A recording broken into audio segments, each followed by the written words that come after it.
These are the worst types of homes you could never pay me to buy, not even for $1 million. Buying a house is already scary, confusing, and expensive. And if you're anything like most buyers, you have no idea what to look for and what to stay away from. But luckily you have me. I have bought and sold multiple homes, I own my own real estate brokerage, and I have seen many disasters right in front of my own eyes. That's why I put together a list of the 6 houses you should never buy. Psst. It's also okay if you're not ready to buy a house right now. Just save this video and come back to it later. Starting with the first house I would never buy. Number 1, I would never buy a house that has no land. When you don't own the land that your house sits on, your investment is capped from day 1, and the likelihood of you being able to make a lot of money is not likely. The purpose of buying a house that has land is knowing that it will appreciate and never go down in value, because that's the number 1 rule of real estate. The value of land goes up every single day. I just sold 1 acre for $650,000. So why would you buy a house that has no land? You're missing out on potential money as the value just goes up. When you don't own the land that your property sits on, the land ends up owning you in monthly fees, and you lose the option to do whatever you want on your property. Which, isn't that what we all want in the first place? To have a piece of land like that's our own? Buy the land.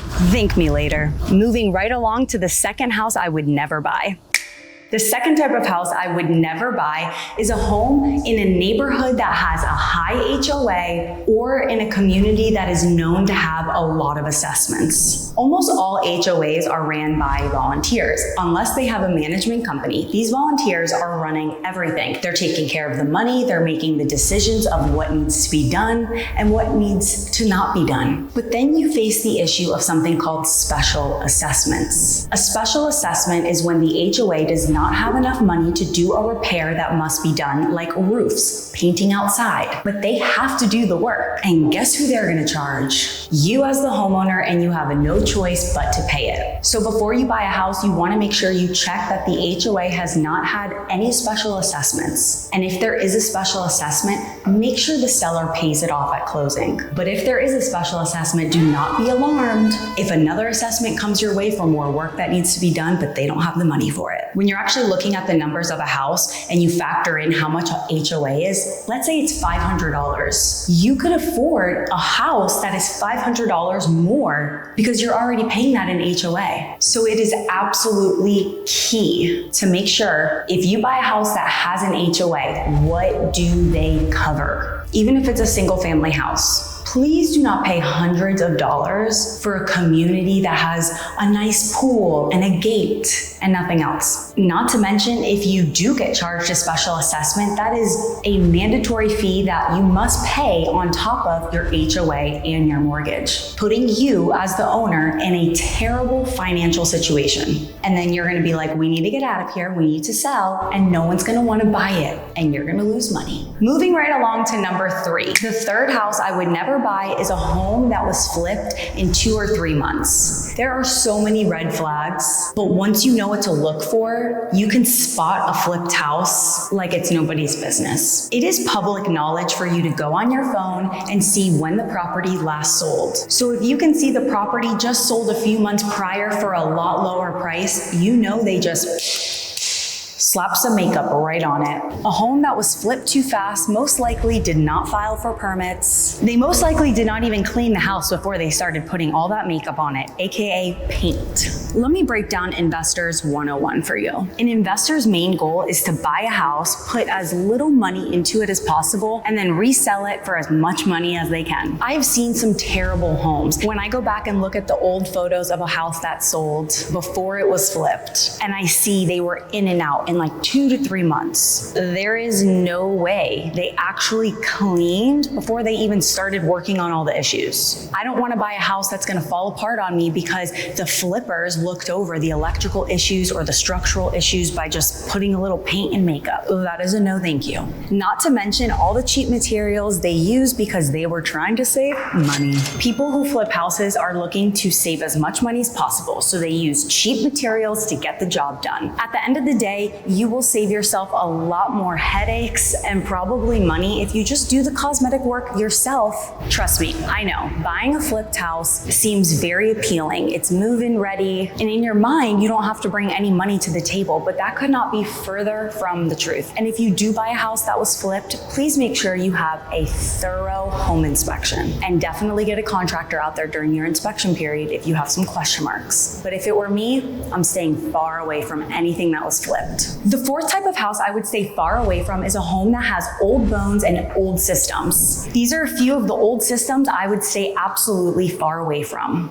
I would first take a look at the windows. Are they impact? Are they hurricane resistant? That is a huge factor in Florida that you must take into consideration. If a storm comes, if you don't have impact resistant windows, now you need to go and put up shutters. You are going to hear everything outside.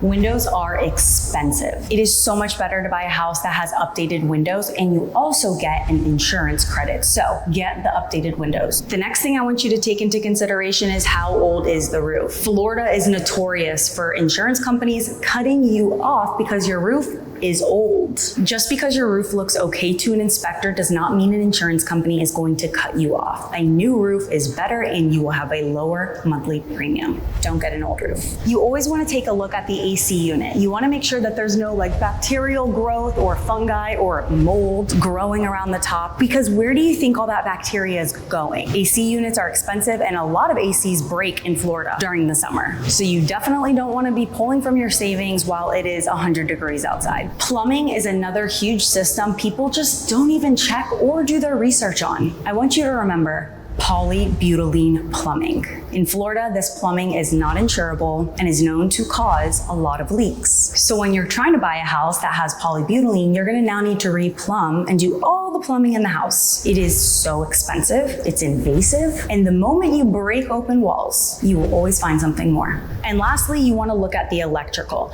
Outdated wiring, like aluminum wiring, yes, you can put little tabs on them to do a quick fix, but eventually you're gonna need to rewire the entire house, or you won't get homeowners insurance. Buy a house with good electrical, good wiring, no issues. These are major systems we're talking about. These are not minuscule things that you should just swipe away and not worry about. They are expensive and what keep your house together. Number 5, I would never buy a house that has structural damage. I mean, if you can see a sinkhole or the house previously had a sinkhole, if there's cracks on the outside that you could put a quarter inside, run. Structural issues are not a joke. If you're walking inside of a house and the floor feels wobbly, look into it. Pull the permits on a house. So is it a red flag if a house is sloping down and sinking in the front? Yes, absolutely. That is not normal. A house should not be sinking. A house should not be uneven. And reselling a house with structural damage is gonna make you cry when you lose out on a lot of money. So if a house needs cosmetic work, that is fine. But structural damage and renovations,